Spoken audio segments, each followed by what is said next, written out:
What's up, everybody? JT here, and I'm going to run you through a quick demo on how to use the new NTS scanner that I just released for the Pine Screener beta feature in TradingView. So first things first, if you're a current NTS subscriber, you should have received a notification that you've been added for access to the NTS scanner script as well. This is going to be a companion script for NTS from this point forward. So essentially, anybody who's subscribing for NTS access will automatically get access to the NTS scanner as well. So with that, first step in the process is to add the NTS scanner to your favorite indicators in TradingView. The Pine Screener is limited, at least currently, to only looking at your favorite indicators. So we're going to go up here to the list of indicators. I'm going to go to My Scripts. You will go to Invite Only, and I'm going to come down here to the NTS scanner, put a star next to it, make it one of my favorites. And once that's done, we're kind of done with the charts, at least for the time being. So now we're going to pop over, and the first thing we need to do to be able to run the Pine Screener is set up a watch list. So I'm going to show you my steps and things that I look for in my watch list. Obviously, if you have screener settings that you prefer to create your own watch lists, feel free to use those. All right, so here we are in the stock screener. This has already got my personal settings that I like to look for loaded. Again, feel free to use your own settings, but in this particular case, I want to cast a fairly wide net because we're ultimately going to then use NTS to filter the overall list down to just some ideal either bounce or rejection opportunities. So again, to cast that wide net, I'm looking for stocks trading over $5 with a 30-day average volume over 5 million. That generates this list that we have here. As you can see, I've already built a watch list from my volume trader scans, but just to show you this whole process, I'm going to go ahead and clear this out. So I'm just going to select that first one, the last one, shift click the last one, delete. Yes, I want to delete all those symbols. So now I'm going to select the first name here on this list, take it all the way down to the bottom, hold shift, click, right click, add to watch list, volume trader. So now we're repopulating that list. I also like to include ETFs in my watch list. So for that, in TradingView, we have to switch over to the ETF screener.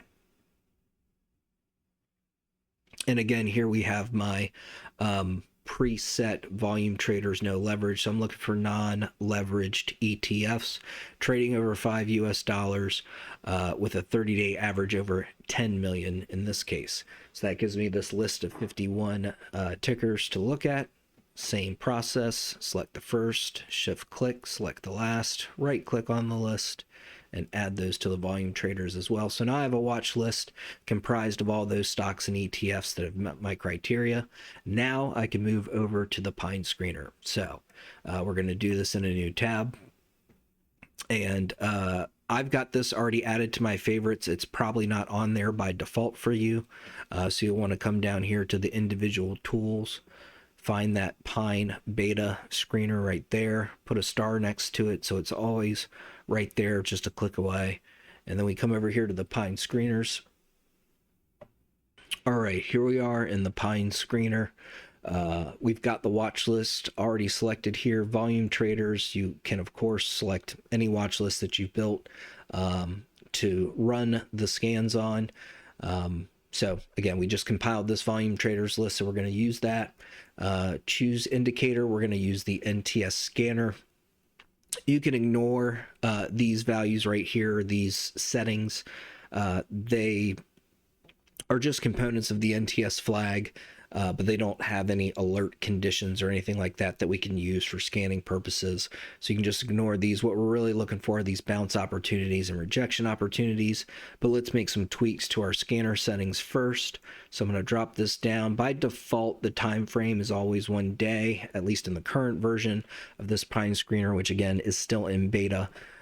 So we have a limited number of intervals we can select from. I'm sure TradingView will eventually add more time frames and perhaps even custom time frames to run these scans on. But for now, this is what we've got to work with, and it's plenty.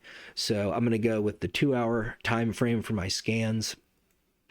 And then in the settings here, you can make a few tweaks. I recommend the default settings, but I'll talk about these real quick. Session. So even though the Pine screener is limited to regular trading hours, and in some cases that can give us a false positive for bounce and rejection opportunities, because what we're trying to find are opportunities where we've tested a key area of buy pressure according to NTS, but the flag has not yet flipped. In other words, it didn't proceed below the ultimate threshold and flip the flag bearish.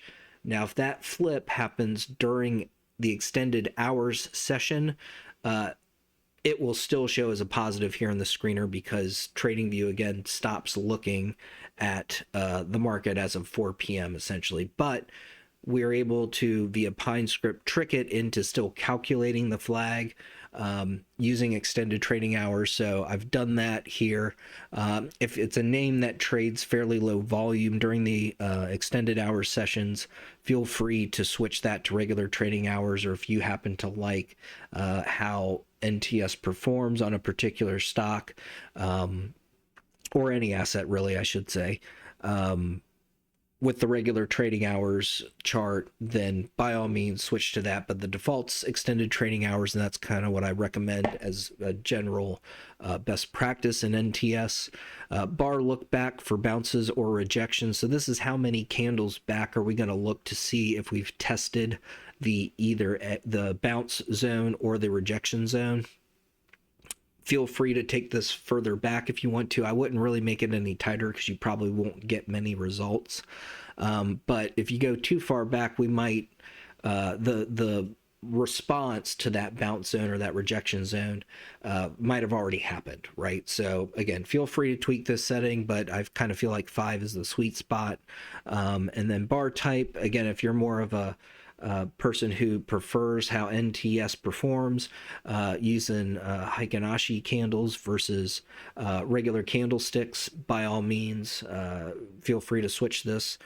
Me personally, I like to use the candlestick chart, so I'm going to leave it on candles. That is the default, but we do have the option for Heikin-Ashi there.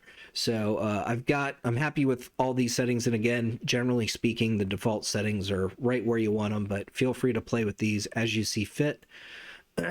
And you don't really have to mess with those if you're just going to use the defaults. All you really need to change is the time frame that you want to scan on. So again, we're going to run this on the 2-hour chart. Let's look for bounce opportunities true on that 2-hour chart within the last 5 2-hour candles. Here we see energy transfer. I had that pulled up already, so just quick pull over here to show you this. Again, this is our bounce zone, so the within 5 candles, so the 5th candle back, we've hit that bounce zone. The price is now trying to fight over this little bit of bearish momentum and a short signal here. Some of that has to do with, I'm sure, the fact that there was a dividend payment or ex-dividend date that took place. But other than that, it's a nice bounce opportunity, and we've pulled back again, even post that, into that bounce area.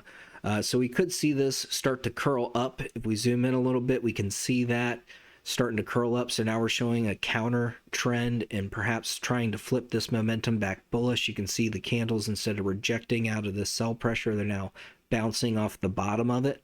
And this is probably getting ready to flip back to the bullish side and head for more upside out of this bounce zone opportunity that we just spotted using the screener. So let's go back. Let's run a rejection opportunity screener, same time frame.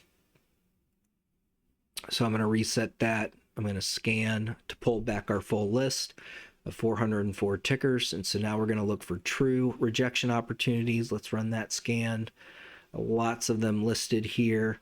For this particular one, yeah, let's do Arcad. I don't think that's not a name I'm really familiar with. So you can get to these charts as well just from the list right here. So if I click this, it's going to take me to the RCAT holdings kind of page on TradingView.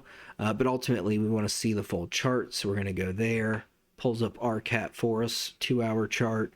As you can see, we are still in this rejection zone. So again, just like the bounce zone in the bullish flag is there, this is our rejection zone. So that's true. Bearish flag still true even after hours. We do have the 200 SMA coming up, is under some bullish momentum there. But I would say, I'd be looking for the 200 SMA to be lost as support. That could potentially open up room down to the bottom of that momentum or even the bottom of this flag before it finds support. And then if it loses that, probably on down to test the 333 SMA. But ultimately, what this Pine screener does, it allows us to narrow our focus on opportunities that are more likely to provide us some near-term profits. So with that, that is the quick crash course on the NTS scanner that I just launched this evening. If you have questions, feel free to reach out to me on the Xtrades Discord, or you can shoot me an email at ntsindicator@gmail.com. And with that, I wish you much success with NTS.